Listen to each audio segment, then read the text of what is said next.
Hello friends, my name is Nitin and welcome to Machan school of science. आज का जो हमारा टॉपिक रहेगा वो है क्लास 11 का केमिस्ट्री का टॉपिक लिमिटिंग रिएजेंट या फिर रिएक्टेंट। अभी तक तो हमने क्वेश्चन आंसर्स जो करे थे जिसके अंदर हमने स्टोइशियोमेट्री का इन्वॉल्व किया था। अब उसी से ही कुछ मिलता जुलता हमारा अगला टॉपिक आ रहा है जिसके अंदर अगेन स्टोइशियोमेट्रिक कैलकुलेशंस इन्वॉल्व होंगी, ठीक है, बट थोड़ा सा डिफरेंट तरीके से। पहले तो समझते हैं कि लिमिटिंग रिएजेंट या रिएक्टेंट होता क्या है। Let us take up an example कि हमारे पास ब्लू कलर और रेड कलर की बॉल्स हैं कुछ। अब इनिशियली हमारे पास 10 ब्लू कलर की बॉल्स हैं और 9 बॉल्स जो है वो रेड कलर की है। और हमको बोला गया कि भाई हमने पेयर बनाने हैं, मतलब एक पेयर के अंदर एक ब्लू बॉल आएगी और एक रेड बॉल आएगी। तो उस पेयर में एक ब्लू बॉल और एक रेड बॉल। शुरुआत में तो हमारे पास जो पेयर आएंगे वो क्या होंगे, 0। लेकिन थोड़ी देर के बाद सवाल ये उठता है कि कितने पेयर्स बनेंगे जिसके अंदर एक ब्लू बॉल होगी और एक रेड बॉल। तो जो जवाब आता है वो आता है, अगर आप दे सकते हैं तो अच्छी बात है। लेट्स क्रॉस चेक कि आता है आंसर कितना, 9। सर 9 पेयर्स क्यों बनेंगे? क्योंकि इसका जवाब आता है क्योंकि रेड कलर की जो बॉल्स हैं वो हमारे पास कम है, और जो चीज कम होती है या अपनी जरूरत से कम अमाउंट में होती है उस चीज को हम क्या कहते हैं, लिमिटिंग रिएजेंट या फिर रिएक्टेंट। तो फाइनली अगर मेरे पास 9 पेयर्स बनेंगे जिसके अंदर एक पेयर में एक ब्लू बॉल और एक रेड बॉल, तो मेरे पास रेड बॉल जो है वो नहीं बचेगी, ये हमेशा पूरी कंज्यूम होती है, ऑल कंज्यूम। बट एक्सेस में हमारे पास एक ब्लू बॉल है जो फाइनली हमारे पास एक नंबर जो है वो किसमें आ गई, एक्सेस के अंदर। तो ये जो चीज है वो किसमें आ गई, एक्सेस। तो लिमिटिंग रिएजेंट या रिएक्टेंट, मतलब जब वर्ड आ रहा है रिएक्टेंट, इसका मतलब है ये हमेशा रिएक्टेंट साइड में ही पाया जाएगा। तो एक ऐसा रिएक्टेंट जो अपनी जरूरत से, अपनी नीड के हिसाब से कम अमाउंट के अंदर प्रेजेंट होता है, उसको हम कहते हैं लिमिटिंग रिएजेंट और रिएक्टेंट। तो reactant which is in less amount than required by the process या by the reaction is known as limiting reagent or reactant। पहली चीज, ठीक है। दूसरी चीज, it is always fully consumed। Limiting reagent या रिएक्टेंट रिएक्शन में हमेशा पूरा कंज्यूम होगा। और सबसे इंपॉर्टेंट चीज, जो हमारा आंसर आया था 9, वो इस रिएक्टेंट लिमिटिंग रिएजेंट की वजह से आया था। इसीलिए लिमिटिंग रिएजेंट हमेशा डिसाइड करता है कि प्रोडक्ट का अमाउंट कितना बनेगा। Limiting reactant or reagent decides the amount of product formed। तो ये हमारा कॉन्सेप्ट है केमिकल रिएक्शन से रिलेटेड। अब मैं आपको एक और छोटा सा एग्जांपल बताता हूँ, ठीक है, कि उसको हम कैसे कर सकते हैं। लेट्स सपोज एक फैक्ट्री है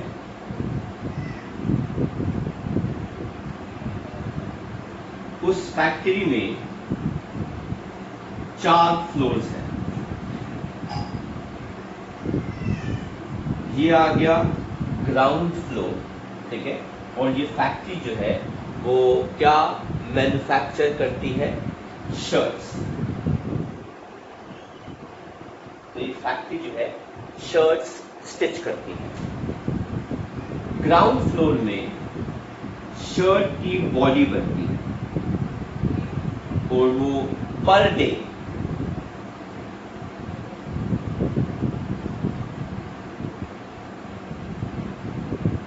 20 बॉडी जो है वो बना सकते हैं। उसके फर्स्ट फ्लोर पे शर्ट की स्लीव्स बनती हैं और वो 100 स्लीव्स पर डे बना सकते हैं। सेकंड फ्लोर पे बनते हैं कॉलर,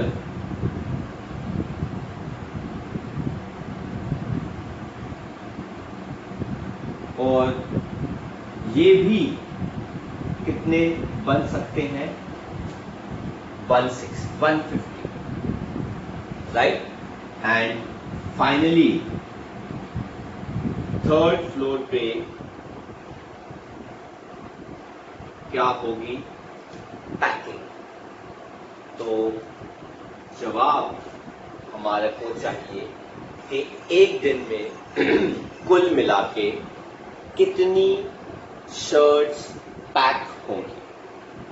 तो अगर अलग अलग फ्लोर पे अलग अलग चीजें बनती हैं तो हमको उस फैक्ट्री के पूरे यूनिट में ये देखना होता है कि सबसे कम कौन सी चीज बन रही है। जो चीज सबसे कम बनेगी वो ही हमको बता पाएगी कि एक दिन में कितनी शर्ट्स मैन्युफैक्चर हो सकती हैं। अब जरा ध्यान से देखिए, शर्ट की अगर बॉडी बन रही है तो वो 20 बन रही है, स्लीव्स बन रही है 100। इसका मतलब है एक शर्ट में 2 स्लीव्स आती हैं तो आपको 50 शर्ट्स के हिसाब से स्लीव मिलेगी। कॉलर 150 बन रहे हैं तो ये 150 ही रहेंगे क्योंकि एक शर्ट में एक ही कॉलर होता है। तो इन तीनों में से जो सबसे छोटा नंबर जो है वो डिसाइड करेगा कि कितनी शर्ट्स एक दिन में पैक होंगी। तो आंसर हमारा कितना आ रहा है? 20। क्यों? क्योंकि ये जो हमारा बॉडी शर्ट की जो है ये काफी बड़ा यूनिट होता है। टेक्निकली अगर देखा जाए तो उसको बनने में ज्यादा टाइम लगता है, स्टिच होने में ज्यादा टाइम लगता है। स्लीव्स छोटी होती हैं तो नंबर ऑफ स्लीव्स ज्यादा आ सकती हैं। हम अभी यहाँ पे टाइम को नहीं मान रहे क्योंकि केमिस्ट्री में टाइम की इतनी रेलेवेंस नहीं होती है, तो वो एक अलग चीज है। But number of manufacturing units हमारे किस हिसाब से आ रही हैं पर डे के, जिनसे हमारा फाइनल होता है कि जिस सेक्टर में या जिस फ्लोर पे जो चीज सबसे कम मैन्युफैक्चर होती है पर शर्ट के हिसाब से, वो ही डिसाइड करेगा कि पर डे कितनी शर्ट्स जो है वो पैक हो सकती है। तो ये हमारा कॉन्सेप्ट है लिमिटिंग रिएजेंट का, रिएक्टेंट का।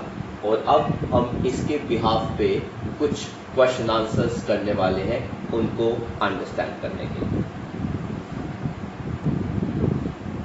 तो ये हमारा एनसीईआरटी का एक्सरसाइज का क्वेश्चन है, क्वेश्चन नंबर 24। क्या कहता है जरा देख लेते हैं। डाई नाइट्रोजन और डाई हाइड्रोजन रिएक्ट करके अमोनिया बनाते हैं। कैलकुलेट, पहला part, the mass of ammonia formed by reacting 2.00 into 10 to the power 3 grams of dinitrogen with 1.00 into 10 to the power 3 grams of dihydrogen। तो नाइट्रोजन का और hydrogen gas का दोनों का मास दे रखा है, उसके हिसाब से हमें पता लगाना है कि कितना अमोनिया बनेगा। दूसरा पार्ट कहते हैं क्या इन दोनों रिएक्टेंट में से कोई विल रिमेन अनरिएक्टेड, और तीसरा अगर यस तो उसका मास कितना होगा, कितना बचेगा। अगर तो आपको इस टॉपिक को पहले से ही आपको इसके बारे में नॉलेज है तो इट्स ओके, ठीक है, तो आप इसको एज अ प्रैक्टिस यूज कर सकते हैं, एज अ रिविजन यूज कर सकते हैं। लेकिन अगर आपने ये पहली बार मेरे साथ या किसी के साथ भी टॉपिक पढ़ रहे हैं तो आप जरा ध्यान से देखेंगे कि हमने इसको करना कैसे, ठीक है। तो बहुत ही सिंपल हम इस कॉन्सेप्ट को रखेंगे, सिंपल लैंग्वेज का इस्तेमाल करेंगे और सारे क्वेश्चंस के अंदर उसी पैटर्न को ही हम फॉलो करेंगे। बुक्स में हो सकता है अलग अलग तरीके से दे रखा हो, पर आप एक ही पैटर्न से स्टिक रहेंगे तो यूनिफॉर्मिटी मेंटेन होगी, तो आपको समझने में अच्छा आएगा और प्रेजेंट करने में भी आप ज्यादा बेटर हो पाएंगे। तो सबसे पहले हम क्या करते हैं, हम बात करते हैं एक ऐसे कंटेनर की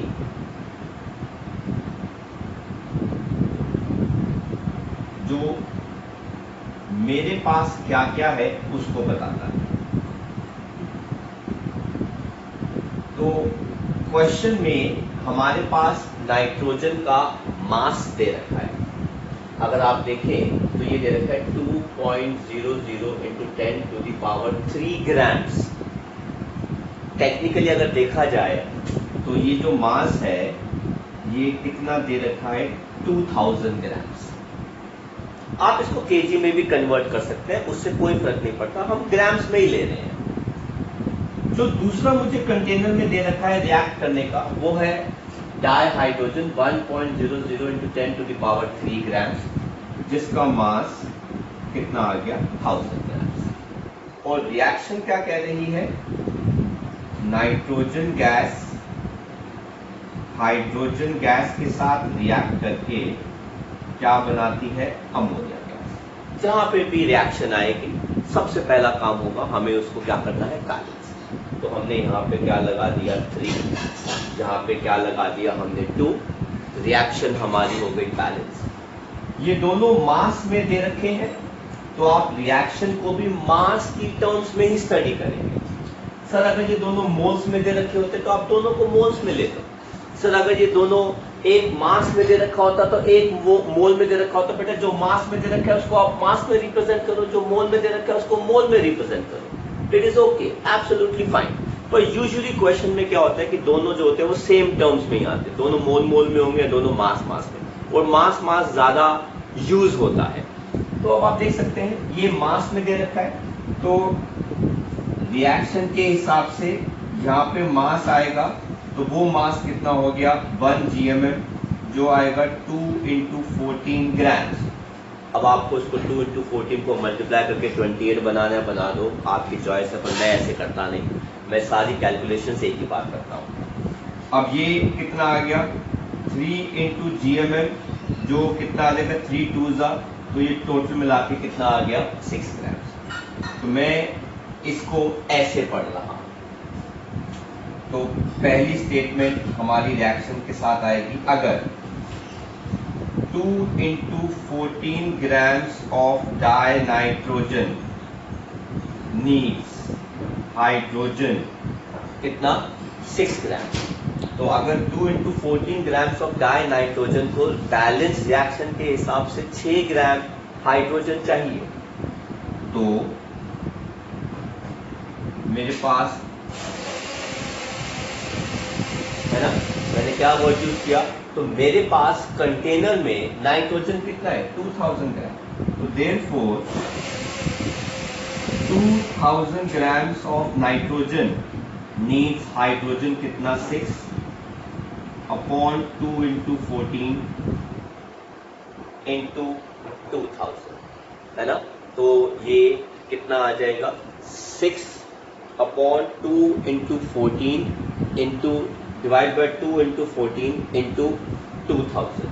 तो हम यहाँ पे सॉल्व कर लेंगे, हाइड्रोजन नीडेड कितना है, 6 अपॉन 2 into 14 into 2000, ये कैंसिल हो गया, ये आ गया 1000 से, इसको हम सिंप्लीफाई करते हैं 3 से, ये कितना आ जाता है 7 से, तो ये हमारे पास क्या आ गया, 3000 अपॉन 7 ग्राम्स। तो आप इसको सॉल्व कर लेंगे तो ये कितना आ जाएगा, 7 3 21, राइट।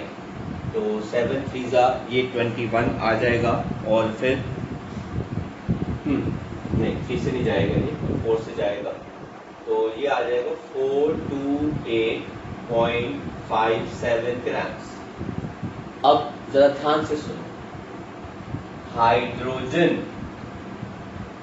नीडेड कितना है 428.57 ग्राम्स, पर मेरे पास कितना है 1000 ग्राम। मुझे चाहिए 428 ग्राम्स, पर मेरे पास कितना है 1000 ग्राम्स, मतलब हाइड्रोजन मेरे पास एक्सेस में है ना। It means hydrogen is in excess. अगर हाइड्रोजन एक्सेस में है, देयरफॉर लिमिटिंग रिएजेंट कौन हो गया नाइट्रोजन। देयरफॉर लिमिटिंग रिएजेंट कौन हो गया नाइट्रोजन, है ना। क्वेश्चन को देखो कि भाई मुझे हाइड्रोजन चाहिए कितना 428.57 ग्राम, पर मेरे पास कितना है, मेरे पास 1000 ग्राम है, मतलब मेरे पास फालतू है। अगर मेरे पास फालतू है हाइड्रोजन, तो दूसरा वाला रिएक्टेंट जो है वो क्या आ जाएगा लिमिटिंग रिएजेंट। इसका मतलब नाइट्रोजन जो है वो क्या आ गया लिमिटिंग रिएजेंट। तो पहला पार्ट कहता है अगर मास ऑफ अमोनिया इतना है और इतना बनाना है आपको, तो आपको अमोनिया का मास निकालना है। तो मास अमोनिया का मतलब अमोनिया कौन है प्रोडक्ट, कौन डिसाइड करेगा उसका मास, लिमिटिंग रिएजेंट डिसाइड करेगा उसका मास। देयरफॉर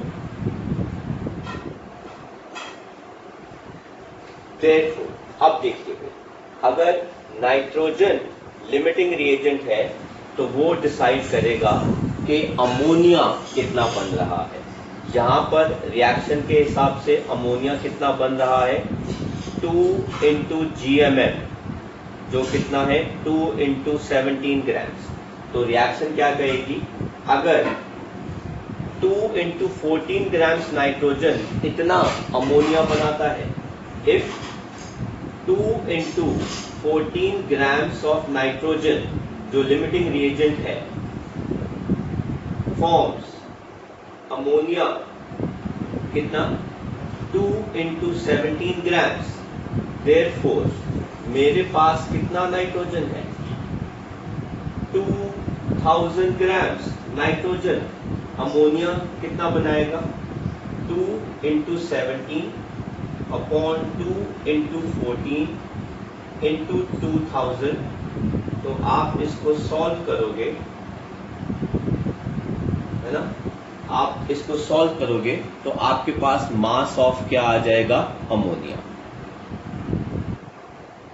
तो ये 2000 से मल्टीप्लाई हो जाएगा, तो आप इसको सॉल्व करोगे, ये अप्रोक्सीमेटली आ जाएगा 2428.57 ग्राम्स।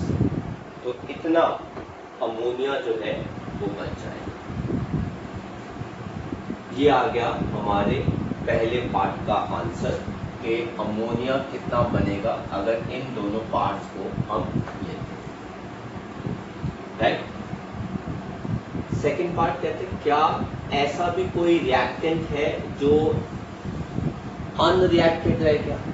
अगर लिमिटिंग रिएजेंट आ गया तो हमको बताया गया था कि लिमिटिंग रिएजेंट जो है वो पूरा का पूरा कंज्यूम हो जाएगा। दैट मीन्स नाइट्रोजन जो है वो पूरा का पूरा जो है वो कंज्यूम हो गया। अगर नाइट्रोजन पूरा कंज्यूम हो गया तो दैट मीन्स बचा कौन, हाइड्रोजन। क्यों, क्योंकि अगर हमने ऊपर देखें तो हमको हाइड्रोजन कितना चाहिए रिएक्शन के हिसाब से 428.57 ग्राम्स, और हमको हाइड्रोजन दे कितना रखा है 1000 ग्राम्स, है ना। तो एक्सेस में, तो क्वेश्चन के हिसाब से एक्सेस में कौन बचा हाइड्रोजन, और कितना बचा वो हम अभी निकाल लेंगे इसके अंदर, है ना। तो हम इसी पार्ट को यहाँ पर रब कर देते हैं, या हम इसको यहीं पे निकाल देते हैं। सेकेंड पार्ट में क्या है, mass of excess hydrogen left कितना है मेरे पास 1000, मेरे पास कितना है 1000 माइनस कंज्यूम कितना होगा, या चाहिए कितना 428.57 ग्राम। इसको अगर आप सॉल्व कर लोगे तो ये आ जाएगा 3, 4, देन आ गया 1, देन आ गया 7, तो ये आ गया 571.43 grams. So yes, hydrogen will be the substance जो unreacted रह जाएगा, और उसका अमाउंट कितना है, हमारे को दिया कितना था 1000 ग्राम, हमारे को रिएक्शन में चाहिए कितना 428.57 ग्राम, उसमें से सब्ट्रैक्ट कर देंगे तो हमारे पास आंसर कितना आ गया 571.23 ग्राम। तो this is first question limiting reagent पे। आई होप आपको समझ में आया। हम इसके और भी क्वेश्चन करते हैं, ठीक है, जो आपको थोड़ा सा और ज्यादा कंफर्ट देंगे। तो शुरुआत करते हैं हम नेक्स्ट क्वेश्चन के साथ लिमिटिंग रिएजेंट का ही। ये एक्सरसाइज का 23rd क्वेश्चन है, थोड़ा सा डिफरेंट है, काफी वैरायटी भी है। कहते हैं एक रिएक्शन है A+2B, हमको क्या दे रहा है AB। तो हमारी रिएक्शन जो है वो क्या हो गई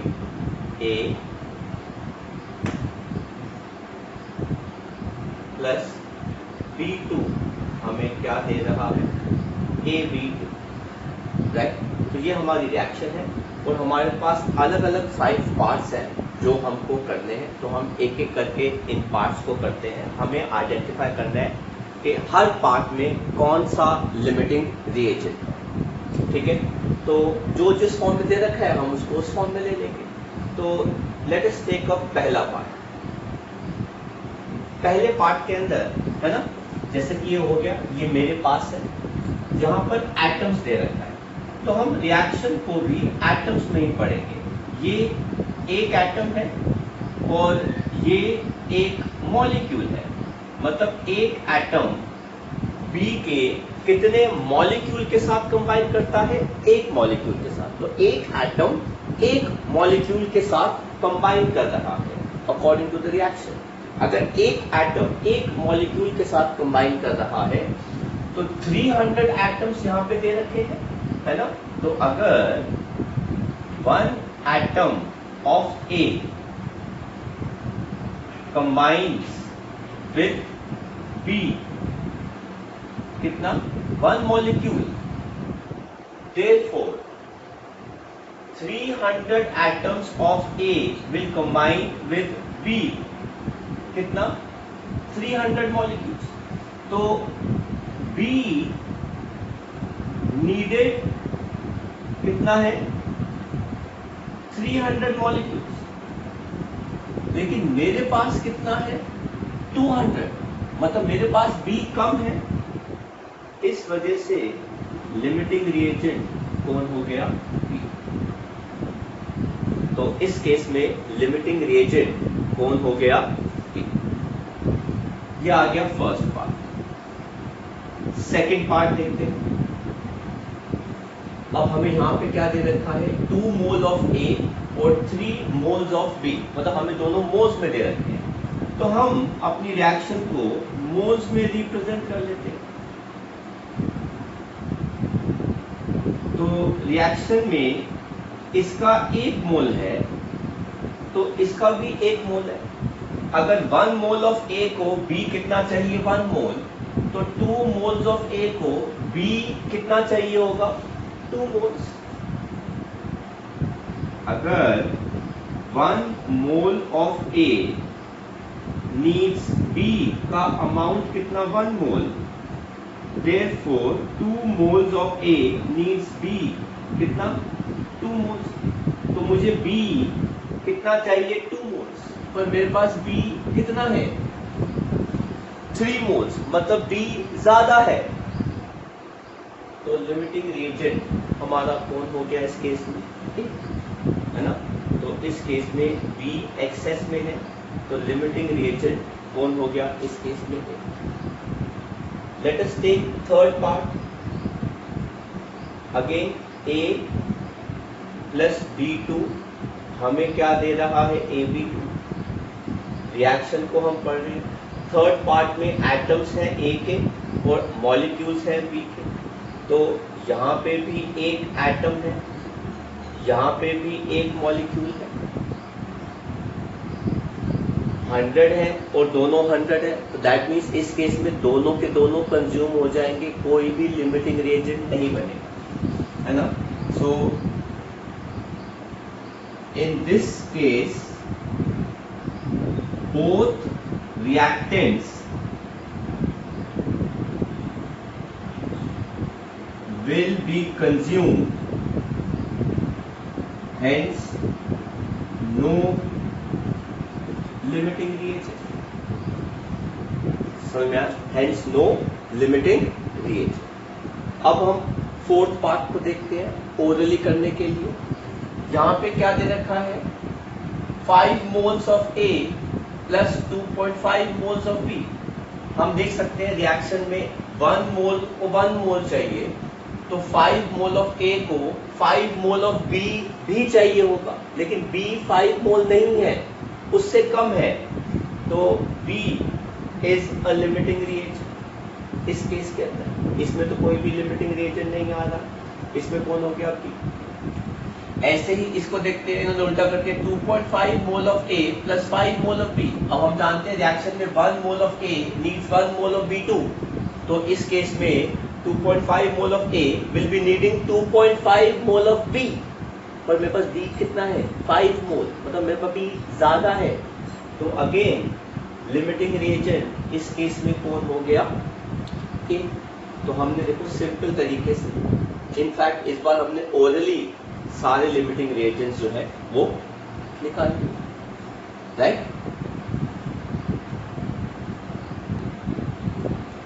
तो नेक्स्ट हमारा क्वेश्चन है वो एनसीईआरटी का सॉल्व्ड एग्जाम्पल है। कहता है कि 50 KG nitrogen gas 10 KG hydrogen gas के साथ रिएक्ट करता है ताकि अमोनिया बनाए। आपको पता लगाना है कि लिमिटिंग रिएजेंट कौन है, और आपको ये भी पता लगाना है कि अमोनिया प्रोडक्ट जो है वो कितना मास में बनेगा, राइट ना। तो जैसा कि आपको पता है, हम एक बॉक्स बनाएंगे, जो बॉक्स हमें बताएगा कि हमको कौन कौन सी चीज़ कितनी कितनी दे रखी है। नाइट्रोजन गैस का मास 50 केजी दे रखा है, हाइड्रोजन गैस का मास 10 केजी दे रखा है। हमने नाइट्रोजन गैस को हाइड्रोजन गैस के साथ रिएक्ट कराया और अमोनिया बनाया। सबसे पहला काम रिएक्शन को हमने क्या किया, बैलेंस, और रिएक्टेंट्स जिस फॉर्म में दे रखे हैं हमारे पास, मास पे दे रखे हैं केजी में, हम उनको भी उसी फॉर्म में लेंगे। नाइट्रोजन को हम मास में लेंगे, वो कितना आ गया GMM, कितना आ जाएगा 2 × 14 ग्राम। इसको ग्राम में लेने तो केजी में लेने की जरूरत नहीं है, क्यों, क्योंकि रेशियो आएगा तो वो कैंसिल हो जाएगा। हाइड्रोजन का मास यहाँ पे कितना आएगा 3 × GMM, जो कितना आ जाएगा 6 ग्राम, राइट। तो हमारे पास पहला स्टेटमेंट आ गया, अगर 2 × 14 grams of nitrogen gas needs hydrogen gas कितना 6 ग्राम, तो बैलेंस्ड रिएक्शन के हिसाब से अगर 28 grams ऑफ नाइट्रोजन गैस को 6 grams हाइड्रोजन गैस चाहिए, तो हमारे पास कंटेनर में नाइट्रोजन कितना है 50 kg, तो 50 kg ऑफ नाइट्रोजन गैस को हाइड्रोजन गैस कितना चाहिए होगा 6/2 × 14। अब देखो 6 ग्राम में आया, ये भी ग्राम के अंदर आएगा 2 × 14 और इनटू कितना आ गया 50 kg। तो देखो ये ग्राम से ग्राम कैंसिल हो गया, आप इसको भी कैंसिल कर देंगे, ये 3 से आ जाएगा आपके पास, तो ये आपके पास अगर 3 से आ गया तो आपके पास ये वैल्यू आ जाएगी 150/40। हम इसको सॉल्व करेंगे तो हमारे पास आ जाएगा हाइड्रोजन ये।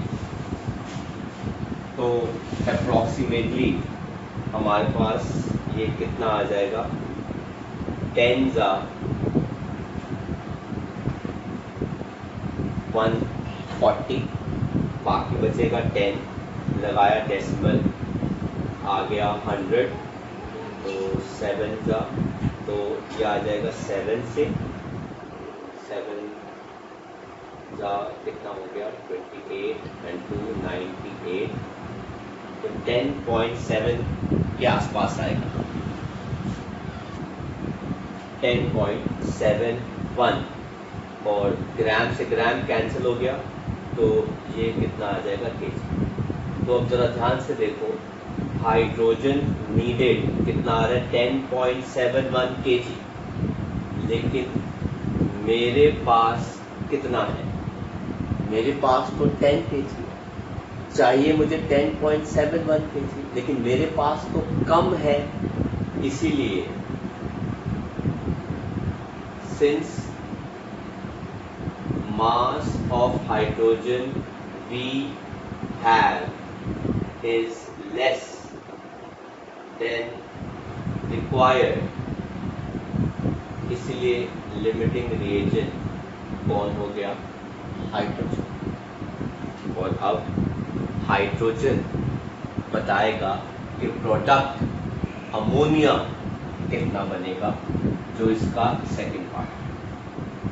अब आप देखिए, हाइड्रोजन को हम किससे रिलेट कर रहे हैं, प्रोडक्ट से।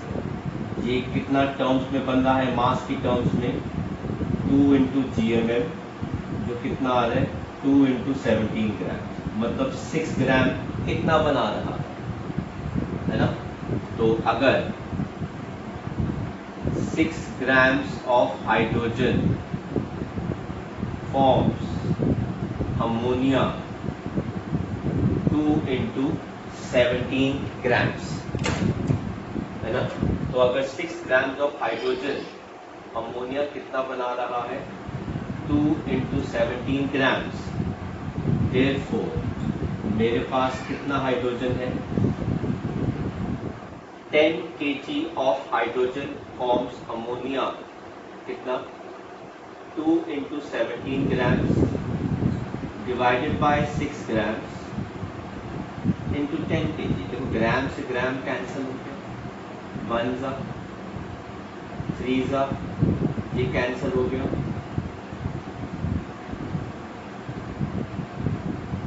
तो ये कितना आ गया 170/3। तो आप डिवाइड करेंगे, 5 ज़ा 15 आ गया 20, 56.66 kg। तो इतना अमोनिया का मास बनेगा with the help of limiting reagent, that is called nitrogen. समझ में आया, sorry hydrogen not nitrogen, is that clear. So this is the concept limiting reagent का, जहाँ पे हमने अभी तक मास का भी ले लिया है, हमने एटम्स की फॉर्म के अंदर भी पढ़ लिया एंड मोल्स की फॉर्म के अंदर भी पढ़ लिया। एक क्वेश्चन हम मोल्स की फॉर्म्स के अंदर लेते हैं, बहुत सिंपल सा। नेक्स्ट जो हमारा क्वेश्चन है वो कहता है कि अगर 0.30 मोल जिंक के रिएक्ट करते हैं 0.52 मोल्स ऑफ HCl के साथ, तो कौन लिमिटिंग रिएजेंट है और कितना मोल्स हाइड्रोजन गैस का प्रोड्यूस होगा। तो अगेन हम सबसे पहले ये देखेंगे कि हमारे को क्या क्या दे रखा है। हमारे को जिंक दे रखा है 0.30 मोल, हाइड्रोजन गैस दे रखी है 0.52। अब ये दोनों आपस में रिएक्ट करेंगे, अगर जिंक HCl के साथ रिएक्ट करेगा तो वो जिंक क्लोराइड साथ में हाइड्रोजन गैस देगा। बैलेंस के लिए हमने यहाँ लगा दिया 2। अब दोनों के मोल्स दे रखे हैं तो हम मोल्स लेंगे, ये कितना है 1 मोल और ये कितना है 2 मोल। इसको हम ऐसे पढ़ रहे हैं, अगर 1 mole of zinc needs HCl कितना मोल्स? 2 मोल्स। तो रिएक्शन के हिसाब से हर 1 मोल ऑफ जिंक को 2 मोल्स ऑफ HCl चाहिए। तो मेरे पास जिंक कितना है? मेरे पास जिंक 0.30 मोल है। Therefore 0.30 mole of zinc needs HCl कितना? 2/1 into 0.30, तो ये कितना आ गया? 0.60 मोल। मतलब HCl नीडेड कितना है? 0.60 मोल, पर मेरे पास HCl कितना है? 0.52, मतलब मेरे पास कम है। इसीलिए लिमिटिंग रिएजेंट कौन हो गया? HCl। अब HCl ही डिसाइड करेगा कि हाइड्रोजन गैस के कितने मोल्स आएंगे। 2 मोल्स हाइड्रोजन गैस के कितने मोल बना रहे हैं? 1 मोल। तो अगर 2 moles of HCl forms hydrogen gas का कितना मोल? 1 मोल। प्रॉबेबली वो अगर वॉल्यूम देते तो हम वॉल्यूम ले लेते। वॉल्यूम कितनी आती? 22.4 लीटर। उस हिसाब से हम लिखते हैं। Therefore 0.52 मोल्स ऑफ HCl को हाइड्रोजन गैस कितनी बनानी पड़ेगी? 1/2 into 0.52, ये कितना आ गया? 0.26। तो क्लास, आई होप आपको आज का टॉपिक लिमिटिंग रिएजेंट या रिएक्टेंट समझ में आया है। आपको अलग अलग रेफरेंस बुक्स में आपको इसके बहुत सारे एग्जाम्पल्स मिल जाएंगे। जितना ज़्यादा आप अपने आप को प्रैक्टिस में इन्वॉल्व करेंगे, उतना आप हर टॉपिक से, लिमिटिंग रिएजेंट ही क्या, हर टॉपिक से कंफर्टेबल होंगे। Right class? तो आज हम इतना ही करेंगे। अगर आपको बहुत अच्छा लगा, आपको लेक्चर अगर अच्छा लगा, तो प्लीज़ इसको लाइक कीजिए, शेयर कीजिए और मेरे चैनल को सब्सक्राइब कीजिए, ताकि आपके साथ साथ आपके फ्रेंड्स जो हैं वो भी इसका बेनिफिट जो है उठा सके। और अगर आपकी पसंद का कोई भी लेक्चर आप चाहते हैं कि मैं बनाऊं, तो प्लीज़ मुझे ज़रूर बताएं। Thank you very much.